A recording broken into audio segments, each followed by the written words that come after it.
Okay, back to where we left off. So we got Alice versus Darla Dimple and Max. Okay. So we're at Darla's house. She's just doing her usual routine. You know, having a mud bath, a face, and checking herself out and all that stuff. Until the Cheshire Cat shows up. And even though I still have not yet seen Star Trek The Next Generation, history will kind of point out something. The Cheshire Cat is fibbing to Darla Dimple about Alice, thinking, oh, Alice thinks she's so much better than you. He said it's kind of like something that Q would do. Really? Oh yeah, you guys, Q from Star Trek, what I get was the inspiration of Discord from My Little Pony. So the actor who played Discord is the same actor who played Q. And he pointed out this is something that Q and Discord would probably do. Get a villain to fight a hero, or get a villain to fight another villain. Just for their own amusement.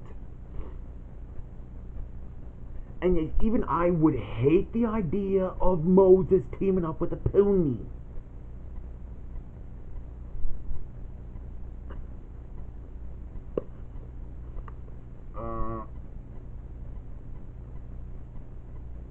Yeah, it tells her that a certain girl claims that she is greater than her.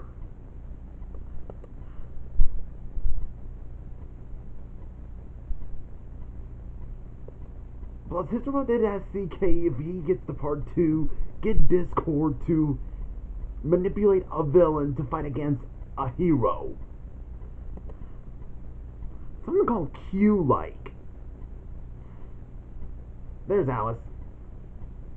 And this makes Darla Dimple really mad. So the Cheshire Cat is being, very Q-like. If you guys haven't seen Q, I'll leave the link down below of the Villains Wiki and the scene. This means war. Just thought it might be something Darla would say. So Alice is in the mad birthday party. Oh, there's Mr. Mole. And Mr. Rat. Huh. Giving her a cup of tea. I'm not sure how Mr. Rat would handle the Mad Hatter and the March Hare. Not sure how he can handle with their nonsense. Hey, there's Mr. Toad. Wait, Mr. Badger in there also? I'm just asking. Hey, Ichabod Crane! He's even in this party. Which is interesting. And yeah, Max shows up. And it scares everyone. Yeah, Max is just as big and muscular as Doomsday. And by Doomsday, I mean the Superman villain. Or Solomon Grundy, if I'm getting them mixed up. Yeah, Ichabod is just scared. And I was just being brave. For some reason. And he just opened up that fountain. Or actually, it's a fire hydrant. Never mind. I think it's probably what it was.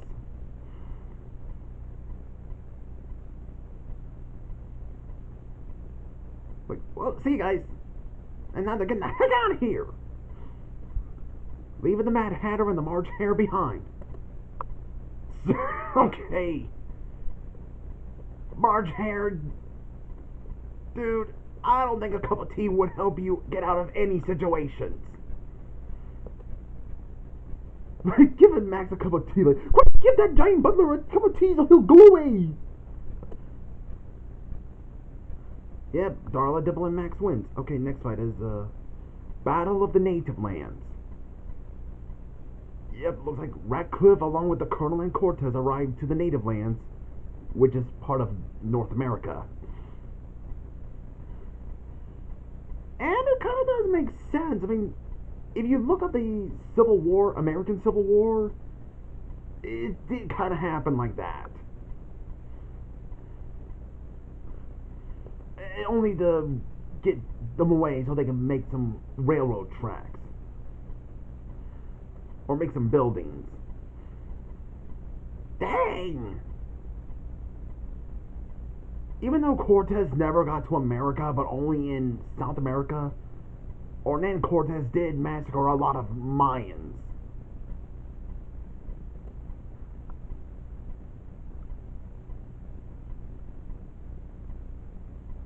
Their Spirit. Kind of makes sense for Spirit to be in the Native Lands Alliance. Or Pocahontas team. Hey, there's Little Creek. It's just what they call him. Well, that John Smith shows up. Blowing up all the trees. And Ratcliffe and his forces wins. Well, this is a bit of a intermission, a little bit. So we see Aladdin and Moses showed up in the... How did I go again? Yeah, return to the others and explain the situation is worse than what Moses anticipated. Yeah, Ramesses having doubt about Frollo and his alliances being bad people.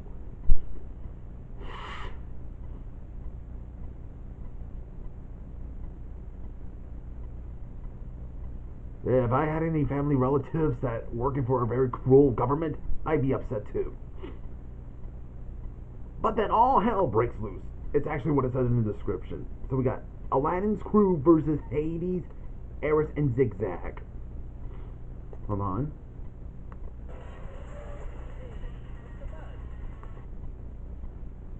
Yep, they all showed up. Well, just Hades, Eris, and Zigzag.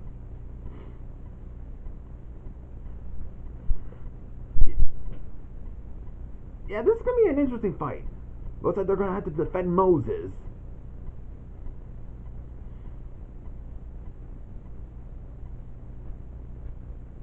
And... okay, even though I do get... hold on.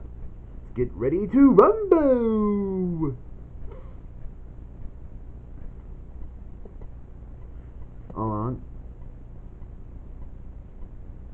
Yeah, Hades summoned the Hydra. Okay, Moses fighting the Hydra, even I'll admit that's a bit inappropriate.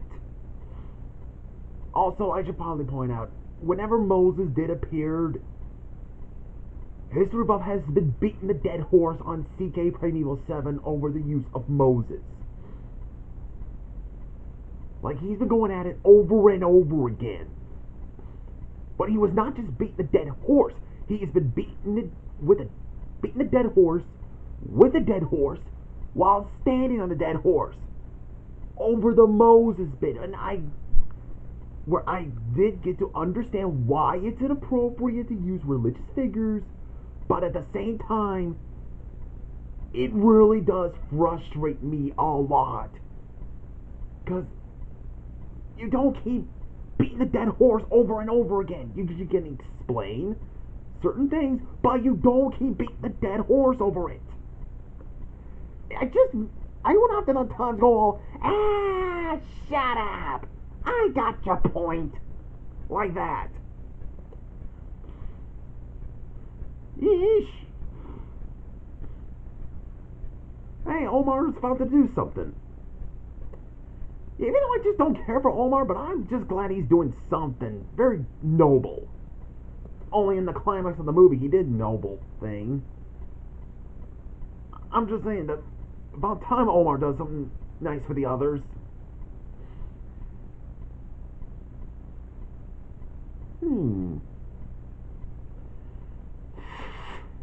Well, it's like Donald and Goof are gonna fight Zigzag. And he summoned the dragon from the Page Master. Mickey's being all brave. I guess Mickey has experience with dragons. Hey, he's had a lot of experience. He probably wouldn't travel around with Scrooge McDuck. Referencing, I'm just doing a... whatever. But it looks like Mickey's already got a trick up his sleeve. A beanstalk. Huh. Interesting interesting that we're using footage of Mickey and the Beanstalk footage. So it just kind of makes sense since he is using them in the Page Master. The main character, Richard, used magic beans inside the dragon that he was trapped in just to get himself out of there. And kind of interesting Mickey doing that. I can imagine how this goes. Like, wait, how did you do that? Magic beans, bro! Just something I thought they probably would have talked about. So Hades is getting out of here, and Eris disguised herself as Sinbad.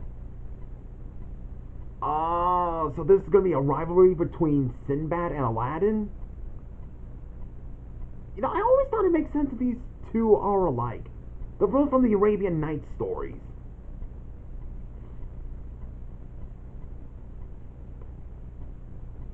And I can see what she's going with. Yeah, Jimmy's like, wait, what the? Did that man just turn into a woman? Was Aladdin just was unconscious? Well, at least they protect Moses. Next fight is Tarzan versus Tyler and the Lizard Man. The Lizard Man leader, that is.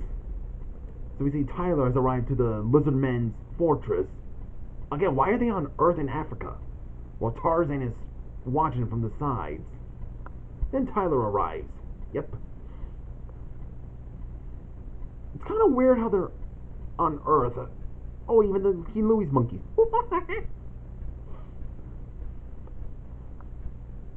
And he's challenging the Lizard Man for leadership until he spots Tarzan, and they're gonna fight. Jeez, dude, don't you think you need to drink that potion just before you might get wounded? I'm just asking. A fight between an ape man and a crazy psychopathic immortal dude. I like King Louis' reactions, like, hey, you don't hurt my friend.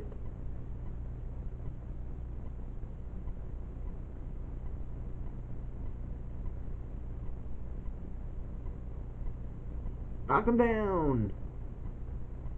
Was that the Lizard Man leader wants to join the fight?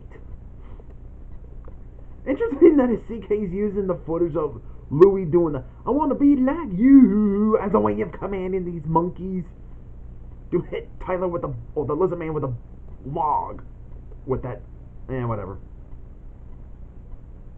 And Tarzan just knocked the Lizard Man leader to the lava pit.